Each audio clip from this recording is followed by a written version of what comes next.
Anjali Ralph, the boy at the back of the class.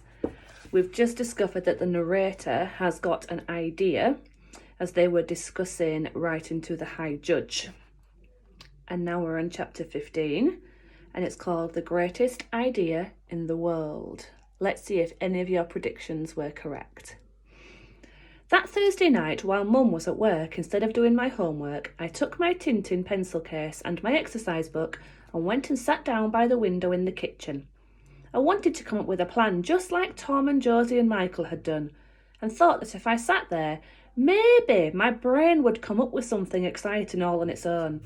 I have a desk in my room, but I like sitting in the kitchen more because then I can see the sky and the whole city too. Tom says it doesn't matter how big or small a flat is. If it's on the top floor, it becomes a penthouse. That's a kind of house that movie stars live in. I guess they must like sitting in the kitchens and looking at the skies and the cities too. I waited a long time for my brain to think of something, but when Mum came home, she found me still sitting at the kitchen table, pressing the Snowy and Captain Haddock buttons on my pencil case. I couldn't think of anything, not even after she came and sat with me to watch the sunset. I love watching the sunset with Mum. She calls it the magic hour, because you can see colours you won't ever see again and birds that might fly away forever swimming across the skies together. But I can only ever do it properly with Mum.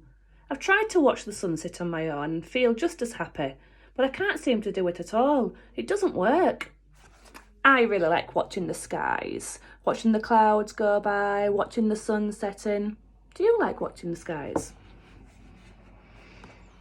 By dinner time, I still hadn't thought of anything, so I went straight to bed to see if my brain could think of things better when it was lying down, but I fell asleep instead, and I had a nightmare that was so scary it made me wake up. I dreamt of being on a piece of wood in the middle of a dark sea. At first it had been quiet, but then to my right a girl had begun to cry. She was about to be swallowed by a giant whale, and suddenly on my left my dad was shouting for help from a sinking boat. Scary. And no matter how hard I tried or how much I wanted to, I couldn't help the girl or stop my dad from disappearing into the water. If you've ever woken up after a nightmare when it's pitch black and so late that nothing in the world is awake, you'll know it's not nice at all.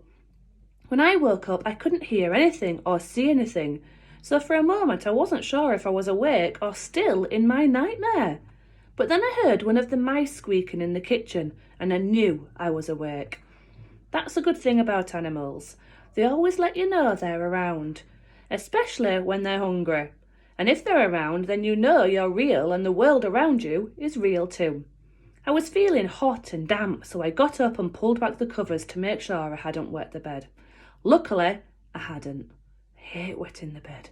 I used to do it all the time after Dad died, but then when I turned 7, something happened and I stopped doing it. Maybe when you turn 7, your body knows you've become too old to wet the bed anymore. I didn't want to lie back down in case I had the nightmare again, so I tiptoed into the kitchen to get a glass of water and see the mice. Mum says that years ago an old woman who bred all sorts of exotic animals used to live in our flat.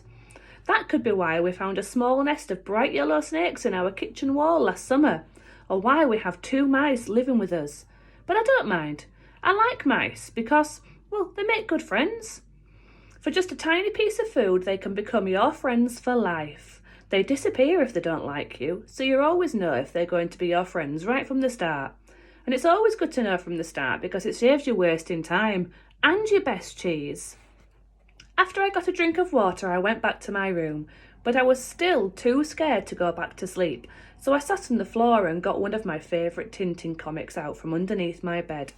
It was the one about a rich old opera singer who comes to stay with Captain Haddock, even though he really doesn't want her to, and whose green diamond gets stolen.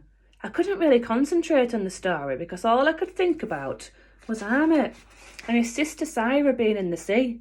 But then, just as I was thinking how the rich old opera singer looked like the Queen, except with a much bigger nose, it suddenly happened. I had it! An idea! And it was without a doubt, quite possibly, the greatest idea in the world. It leapt right into my head, just like a giant frog, and it jumped around until I knew it had to work. It just had to. You can always tell when you've had the greatest idea in the world, because it pops up from nowhere. Ordinary ideas take an awfully long time to become an idea because they're ordinary. So your brain can't get excited about them and has to make them slowly, like thousands of boring bread rolls being baked in an extra slow oven.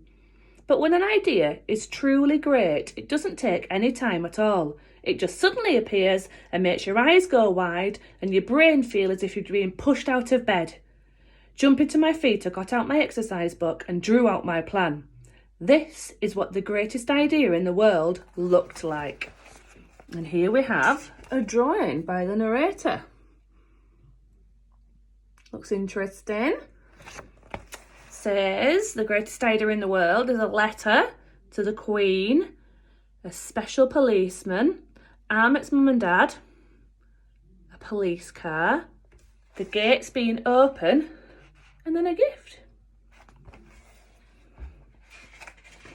When I had finished, I stared at it. I went over it again and again in my head. I knew right away that it would work, but only if Tom and Josie and Michael helped and kept it all a secret. I got back into bed and lay there wishing for the morning to come, because as soon as it did, I was going to put the greatest idea in the world into action and help Amit find his family. I knew it was going to be the most exciting thing any of us had ever done, and that there was a chance it might get us into trouble too. But I didn't know just how dangerous an adventure it was going to be, and quite how much trouble it was going to get us in. It does sound like a great idea, writing to the Queen. That was a really short chapter, and I'm just looking at the next one, and it's a bit too long to read tonight, so you're going to have to wait till tomorrow. Take care, everyone. Stay safe.